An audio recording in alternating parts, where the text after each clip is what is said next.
The slap came so fast I didn't have time to react. My glasses went flying, shattering on the elegant ballroom floor as 130 guests watched in absolute silence. My cheek burned, but the pain in my chest was far worse. Juliet, my daughter-in-law, had just slapped me on her wedding day because I refused to hand over the keys to my apartment. "That's what you get for being so selfish," she screamed at me in front of everyone. "A woman your age doesn't need so much space." The silence that followed was deafening. No one moved to help me as I crouched down, trembling, to pick up my broken glasses. Some guests looked away, uncomfortable. Others whispered among themselves, but no one, absolutely no one, dared to defend the poor, old mother-in-law who had just been publicly humiliated. My son Ethan stood motionless, his gaze fixed on the floor as if I were invisible.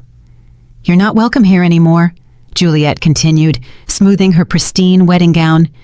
"Ethan and I need our privacy to start our new life. Your apartment would be perfect for us while we shop for something better." Her words were pure venom. For months, I had endured her condescending comments about my worn-out clothes, my old car, my simple life. But this had crossed a line that should never have been touched. I rose slowly, feeling all eyes on me like sharp daggers. Tears streamed down my face, but inside, something had changed forever. That slap wasn't just a physical blow, it was the final straw.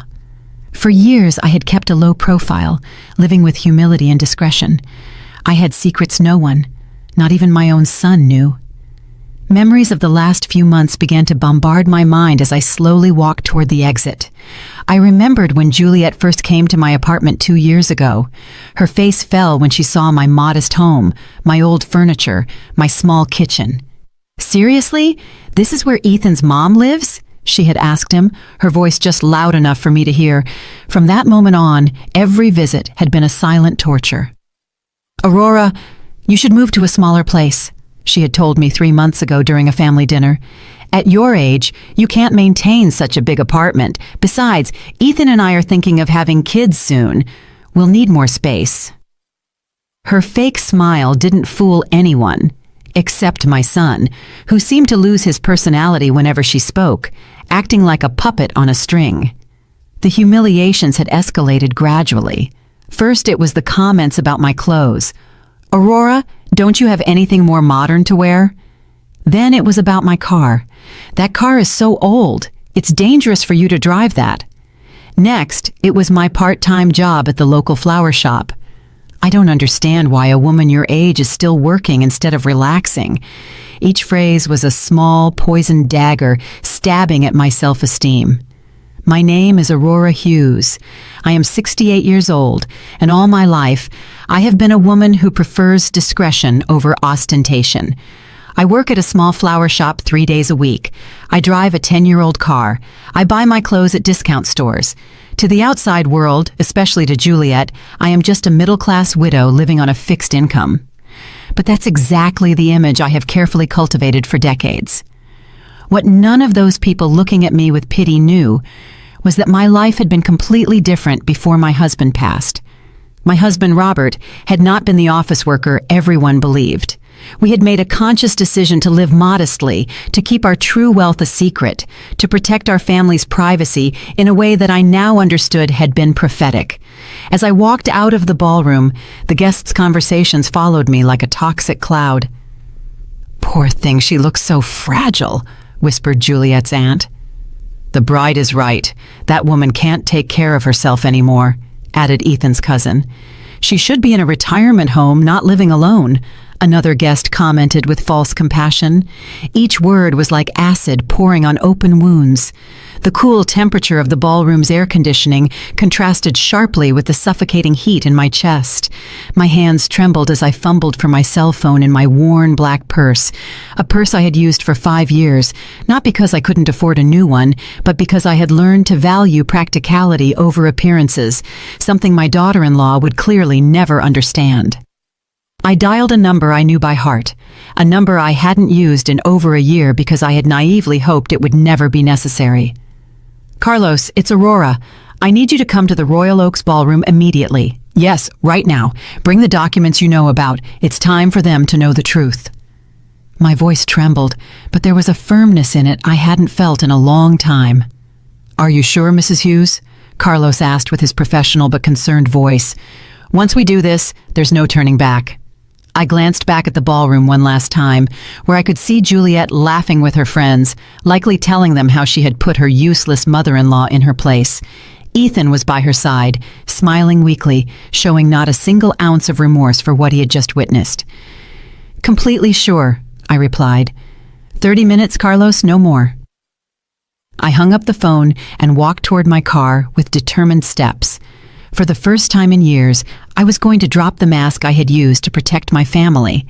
For the first time, they were going to meet the real Aurora Hughes. And when that happened, when reality hit their perfect fake worlds, they would understand the true meaning of the word regret. The parking lot was quiet, lit by streetlights that cast long shadows between the cars. I sat in my old sedan and waited. 30 minutes for their lives to change forever. 30 minutes for them to discover they had made the biggest mistake of their lives by humiliating the woman who had secretly been taking care of them more than they could ever imagine. While I waited in my car, memories of how I had reached this moment began to flood my mind like an unstoppable avalanche. It had all started exactly 2.5 years ago, when Ethan came to my apartment with that nervous smile I knew so well from when he was a boy. "Mom, I want you to meet someone very special," he had told me. And there she was, Juliet, with her perfectly styled hair, her designer clothes, and that smile that didn't reach her eyes. From the very first moment, I knew something wasn't right. The way she looked at my apartment, evaluating every corner with thinly veiled disdain, told me everything I needed to know about her intentions. "How cozy," she had murmured as she looked at my secondhand furniture and my sun-faded curtains. Her tone suggested the opposite. Ethan, completely blinded by what he believed was love, didn't notice the condescension in her voice. That first dinner had been a silent disaster. Juliet barely touched the food I had lovingly prepared, claiming she was watching her figure. When I asked her about her family, she gave evasive answers, but not before asking me about my financial situation with a curiosity that I found alarming. "And how do you manage on a widow's pension, Aurora? It must be hard to get by on so little money," she had said with fake concern. What Juliet didn't know was that I had been observing her as much as she had been observing me. Over the next few months, I began to notice patterns that put me on high alert. Every time they visited my apartment, she would make comments about how outdated everything was, about how I deserved something better in my golden years. But her eyes always lingered on the details that really mattered. The prime location of the building, the panoramic view from my balcony, the size of the rooms. One day, while Ethan was in the bathroom, I heard her speaking softly on the phone in my kitchen. "Yes, Mom. His mom's apartment is in a super expensive area. If I can get her to move to a smaller place, we could stay here until we have our own place. She's so naive, she'll probably even thank us for helping her with the transition." Her words cut through me like a knife, but I maintained my composure when she returned to the living room, feigning innocence. From that moment on, every interaction with Juliet became a carefully orchestrated performance on both our parts. She played the concerned daughter-in-law, worried about her mother-in-law's well-being, while I pretended to be the vulnerable old woman who needed guidance. But inside, I was gathering information, observing her moves, understanding her true motivations. It was like a game of chess where we both thought we were winning. The following months brought a gradual escalation in her attempts at manipulation. First, there were the subtle suggestions. "Aurora, I've seen some lovely apartments for people your age, with all-inclusive services and no maintenance worries." Then came the more direct pressures. "You can't keep living alone at your age. It's dangerous. What if you fall and no one finds out for days?" Each argument was designed to make me feel incompetent and helpless. Ethan, my own son, began to echo the same phrases like a trained parrot. "Mom, Juliet is right. Maybe it would be better for you to consider moving to a more manageable place." Seeing him gradually transform into that woman's puppet was more painful than any direct insult. The son I had raised with so much love and sacrifice now saw me as an obstacle to his happiness. The psychological campaign intensified after they announced their engagement. Visits became more frequent but also more tense. Juliet had started bringing real estate magazines and brochures for senior communities. "I'm just exploring options for you, Aurora. I want to make sure you have the best quality of life possible," she would say, spreading the materials on my coffee table as if it were a business negotiation. But I had been doing my own research. One afternoon, when they went out to run wedding errands, I decided to call an old friend who worked in real estate. "Amelia, I need you to investigate something for me," I told her. "There's a couple who are very interested in my apartment, and I want to know more about their real financial situation." What I discovered chilled me to the bone. Juliet and Ethan were neck-deep in debt. The wedding they were planning cost more than $50,000, completely financed with credit cards and personal loans. The apartment they were renting was on the verge of eviction for non-payment. The luxury cars they drove were financed with payments they couldn't afford. Their lifestyle was a facade built on suffocating debt. Everything started to make sense. The rush to get married, the insistence that I move, the constant comments about my economic vulnerability. It wasn't love that had united this couple. It was the desperate need to find a solution to their financial problems. And my apartment, located in one of the most exclusive areas of the city, was their lifeline. The revelation hit me like a slap to the soul. My son, the boy I had raised with values of honesty and hard work, had chosen the easy path of manipulation and deceit. He had allowed an ambitious woman to convince him to see his own mother as a resource to be exploited instead of a person to be loved and respected. In the weeks leading up to the wedding, their attempts became more aggressive. "Aurora, you can't keep being so selfish," Juliet had said to me just 3 days before the ceremony. "Ethan and I have sacrificed so much for this marriage. The least you can do is help us with housing." Her words no longer even wore the mask of fake concern. It was a direct demand disguised as a family favor. That night, I had made a decision that would change everything. I called Carlos, my financial advisor, and the only man I had completely trusted since my husband Robert's death. "Carlos, I need you to prepare some documents. It's possible I'll very soon have to reveal information I've kept secret for years." His voice had become serious immediately. "Mrs. Hughes, are you sure this is the right time?" He had warned me with the wisdom of someone who had handled my affairs for more than a decade. "Once this information is public, you can't take it back. The consequences could be devastating for family relationships." But I had already made up my mind. The family I had tried to protect with my silence had chosen to betray me. And now, sitting in my car in the ballroom parking lot, waiting for Carlos to arrive with the documents that would change everything, I realized the moment of truth had come. 25 more minutes, and Juliet, Ethan, and all those guests who had looked at me with pity would discover who Aurora Hughes really was. 25 more minutes, and their perfect worlds built on lies and greed would crumble like sandcastles. The night breeze rustled the tree leaves around the parking lot, creating dancing shadows under the lights. It was strangely poetic that on such a beautiful night, so many illusions were about to die forever. 20 minutes had passed since my call to Carlos, and every second felt like an eternity. From my car, I could see the golden lights of the ballroom, hear the cheerful music and laughter spilling out of the open windows. It was surreal to think that in just a few minutes, that celebration would turn into a nightmare for the main players. I closed my eyes and let the most painful memories of the last few months flood my mind. I needed to remember exactly why I had reached this point of no return.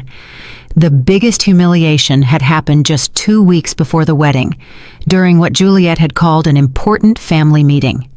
She had arrived at my apartment, accompanied not only by Ethan, but also by her parents, a perfectly planned ambush. "Aurora, we want to talk to you about your future," Juliet's mother, an haughty woman who looked at me as if I were a bothersome insect, had begun. "We believe it's time for you to make responsible decisions about your life," continued Juliet's father, a burly man who had surveyed my apartment with the eyes of an appraiser evaluating a property. At your age, living alone in such a big place is not only unnecessary, but dangerous. What if you have a medical emergency and no one finds out for days?" Their words were rehearsed, too perfect to be spontaneous. Ethan had remained silent throughout the conversation, nodding occasionally like a well-trained puppet. Seeing him there, sitting next to a family that treated me like an obstacle, was like watching the son I had raised die before my eyes. "Mom," he finally said, in a voice I no longer recognized. "They're right. Juliet and I have been talking, and we think it would be better for everyone if you moved to a place more appropriate for your age." "Appropriate for my age?" I repeated, feeling the anger begin to boil inside me. "And who gets to decide what's appropriate for me? You?" Juliet's mother exchanged a knowing look with her husband, as if my words confirmed something they had already discussed. "Aurora, we understand this can be difficult to accept, but you must think about what's best for Ethan and Juliet." "What's best for them?" I murmured, beginning to understand the true dimension of the conspiracy that had been woven behind my back. "And I suppose my apartment would be perfect for them to start their married life, right?" The awkward silence that followed my question was all the answer I needed. They had planned every detail of this conversation, every argument, every psychological pressure. Juliet took control at that moment, deploying her full arsenal of emotional manipulation. "Aurora, it's not just about the apartment, it's about your well-being. We've been doing research, and we found a wonderful residence for people your age. It has 24-hour medical services, social activities, prepared meals. You could make friends with people who understand what you're going through." Her fake smile made me nauseous.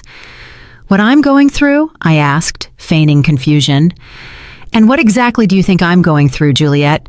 She looked at Ethan for support before answering. "Well, loneliness, financial uncertainty, the fear of not being able to take care of yourself. It's normal at your age, Aurora. You don't have to be ashamed of needing help." The audacity of this 28-year-old woman telling me what was normal at my age left me speechless for a moment. But then I saw something in her eyes that chilled me. The absolute certainty that she had a right to my life, my home, my decisions. To her, I was no longer a person with autonomy, but an obstacle to be removed with as little resistance as possible.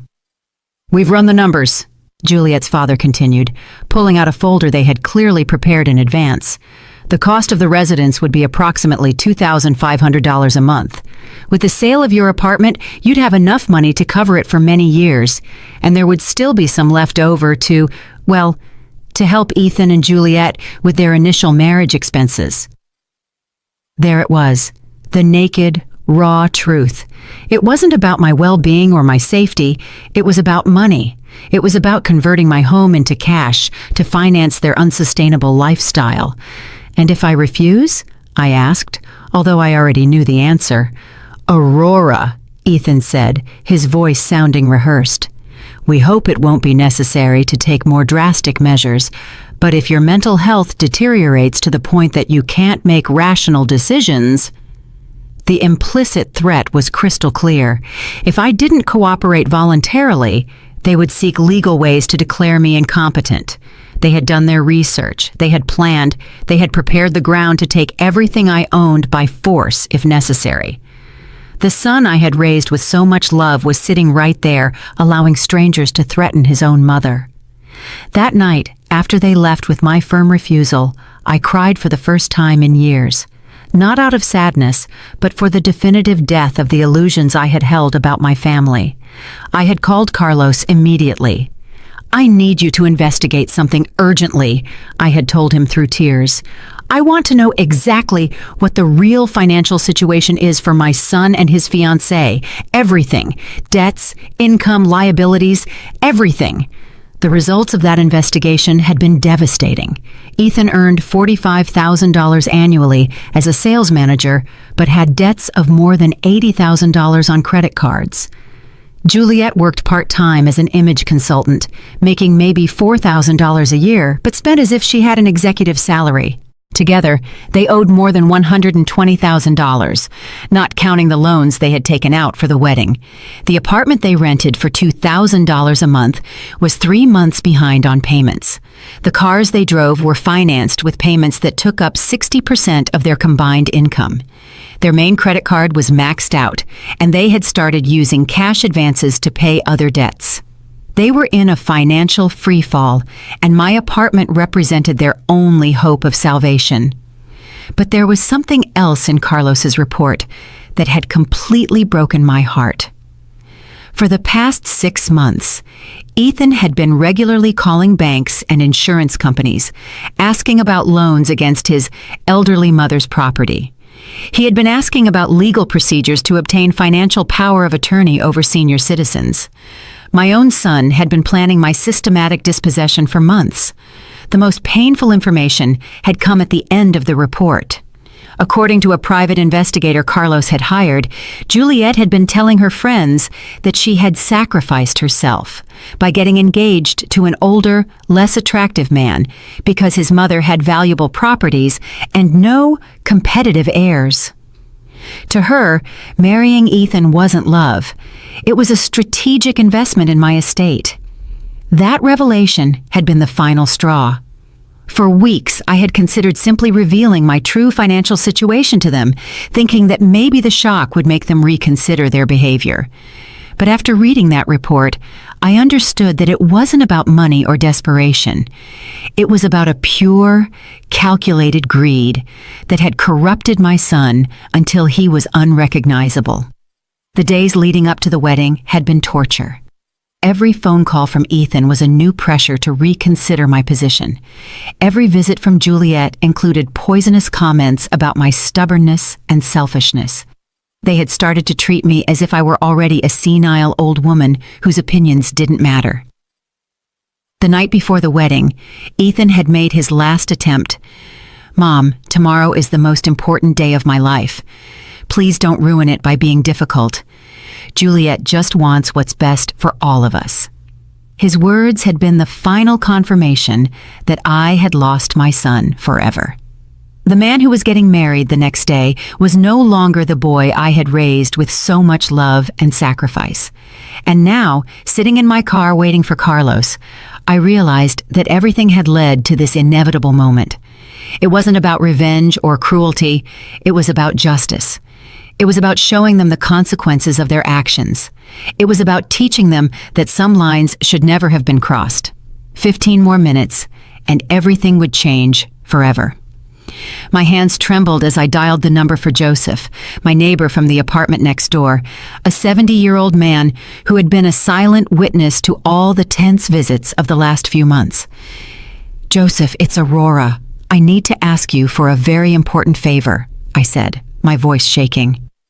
"Could you go to my apartment and bring me the brown folder from the second drawer of my desk?" "Yes, right now. It's urgent." Joseph had been like a brother to me since Robert passed away, and I knew I could trust him without him asking questions. While I waited, I remembered the conversation I had with Joseph just a week earlier.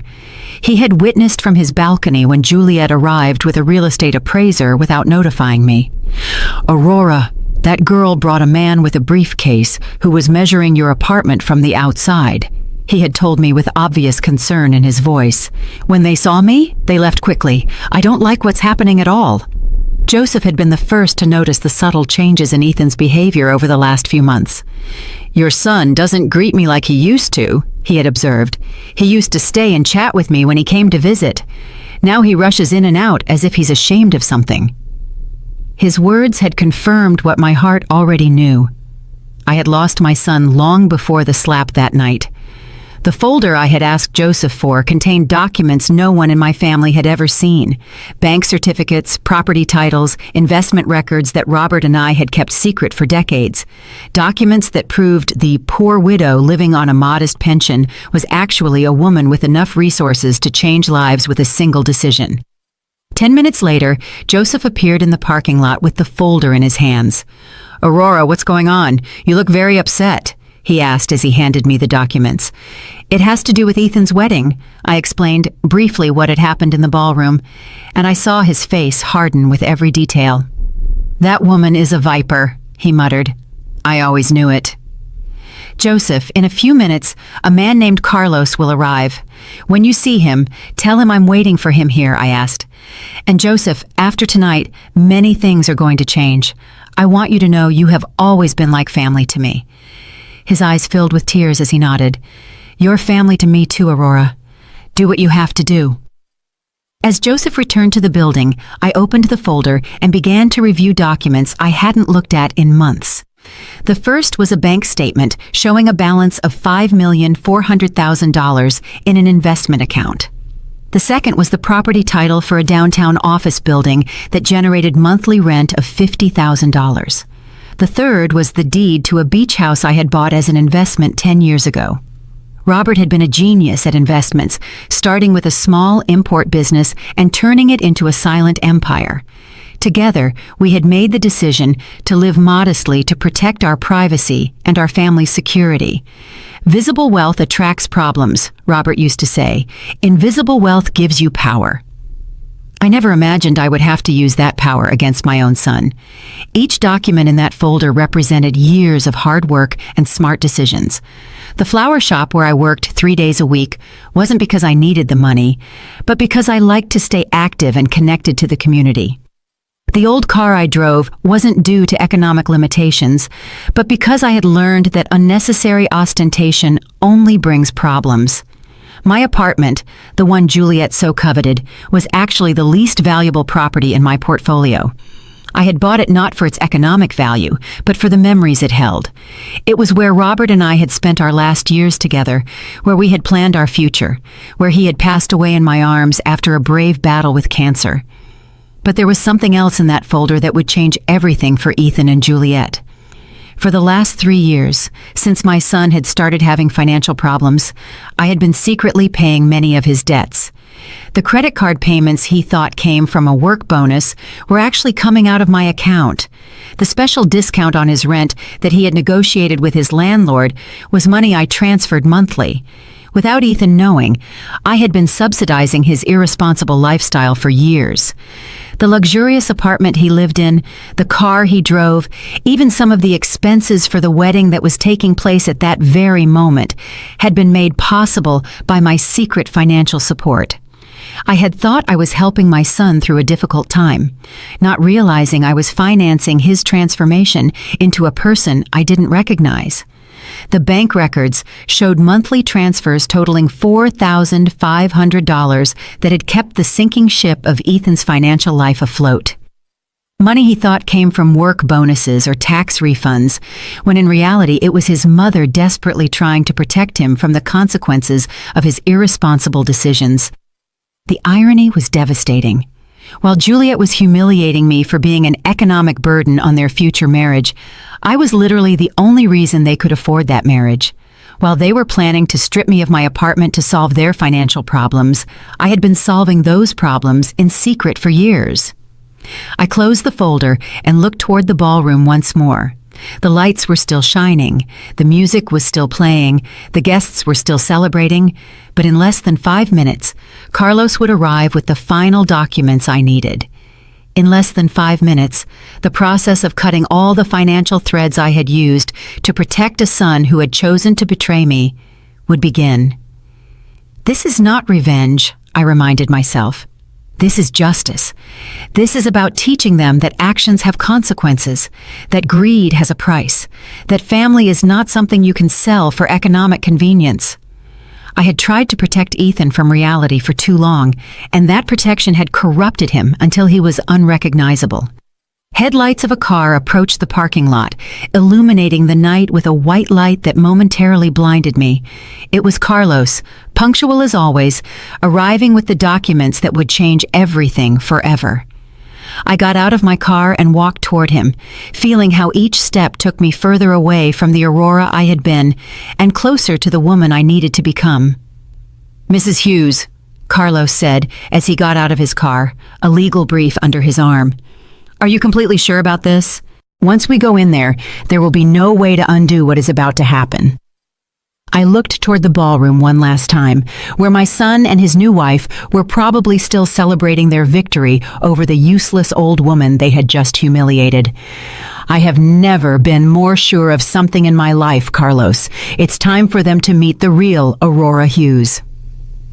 Carlos opened his folder under the parking lot light and began to show me the documents he had prepared with his characteristic efficiency. Mrs. Hughes, here is the order for the immediate suspension of all bank transfers you have been making in Ethan Hughes's name, he said, pointing to the first paper. Also, here is the notice of cancellation of the lease agreement that you had confidentially guaranteed. The landlord will receive this document tomorrow morning. I took the papers with trembling but determined hands. Each document represented a thread that I had carefully woven for years to protect my son, and now I was cutting those threads one by one. "And the payment for the ballroom?" I asked, although I already knew the answer. "Cancelled," Carlos confirmed. "The deposit you had guaranteed will be withdrawn tonight. They will have until tomorrow to find an alternative form of payment." The magnitude of what I was about to do hit me like a cold wave. For 3 years, I had been the invisible safety net that had kept Ethan and Juliet's lives afloat. The apartment they lived in, the car he drove, even the wedding that was taking place at that very moment had all been made possible by my secret financial support. And now, in a single night, I was going to withdraw all that support definitively. "Carlos, I want you to understand something," I said to him as I signed each document with a determination I hadn't felt in years. "This is not cruelty or revenge. This is the only way for them to learn the real value of things. For too long, I protected them from the consequences of their actions, and that protection corrupted them into people I don't recognize." "I understand perfectly, Mrs. Hughes," Carlos replied with genuine respect in his voice. "In my 30 years as a financial advisor, I have seen many families destroyed by greed and ingratitude. What you are doing requires more courage than most people possess." His words gave me the final strength I needed to take the last step. We walked together toward the ballroom entrance, and with each step, I could feel my heart beating faster. It wasn't nervousness I felt. It was a strange mix of sadness for what I had lost and anticipation for what I was about to regain. My dignity, my self-respect, my right to be treated as a human being instead of as a resource to be exploited. The music stopped abruptly when we entered the ballroom. 130 pairs of eyes turned toward us, and I could see the confusion on the guests' faces. Some recognized Carlos immediately. After all, he had handled the financial affairs of several prominent families in the city for decades. His presence at social events usually meant that something important was about to happen. Juliet was the first to react. "What are you doing here, Aurora?" she shouted at me from the center of the dance floor, where she had been posing for photos with Ethan. "You already left once. Wasn't that enough drama for one night?" Her voice carried that arrogance I had come to know so well, but I could detect a note of nervousness that hadn't been there before. "Ladies and gentlemen," Carlos said in a clear professional voice, "I apologize for interrupting this celebration, but I have urgent legal matters to discuss with Mr. Ethan Hughes and Mrs. Juliet Dawson." The silence that followed was so deep you could hear the hum of the air conditioning. Some guests began to pull out their cell phones, sensing they were about to witness something extraordinary. Ethan slowly approached, his face pale and his eyes full of confusion. "What's going on here, Mom?" he asked me, in a voice that no longer sounded as confident as it had when he had humiliated me just minutes before. "Who is this man, and why is he talking about legal matters?" I could see his hands trembling slightly as he adjusted his tie, a nervous gesture he had had since childhood. "Ethan," I said in a voice firmer than it had sounded in months, "this is Carlos Jones, my financial and legal advisor. He has come to deliver some documents that I think you will find very enlightening." Carlos opened his folder and took out the first document. Mr. Ethan Hughes, you are hereby notified that the financial guarantee your mother had provided for your lease agreement has been immediately canceled. Your landlord will be notified tomorrow morning, and you will have 30 days to find a new guarantor or vacate the property. All the color drained from Ethan's face. Financial guarantee, he murmured, looking at me with eyes that were beginning to fill with comprehension and horror. Mom? What is he talking about? But I could see from his expression that a part of him already knew. For years, he had suspected that his financial luck wasn't completely natural, but he had chosen not to ask questions because the answers might have been uncomfortable. Also, Carlos continued relentlessly, the monthly transfers of $4,500 that your mother had been making to your personal accounts have been permanently suspended. This includes payments for credit cards, car insurance, and various other expenses that you believed were being covered by other sources. Juliet let out a gasp that echoed throughout the ballroom. That's impossible, she exclaimed, running toward us, her wedding dress dragging on the floor. Ethan doesn't have a rich mother. Look how she lives. Look at her clothes, her car. She's an old woman living on a miserable pension. Her hysteria was evident, and several guests began to murmur among themselves with increasing fascination. Finally, Carlos said, taking the last document from his folder, the guaranteed payment for this celebration has also been canceled. The ballroom management will have the right to demand full payment before guests can leave tonight. His words fell on the ballroom like a bomb, and I could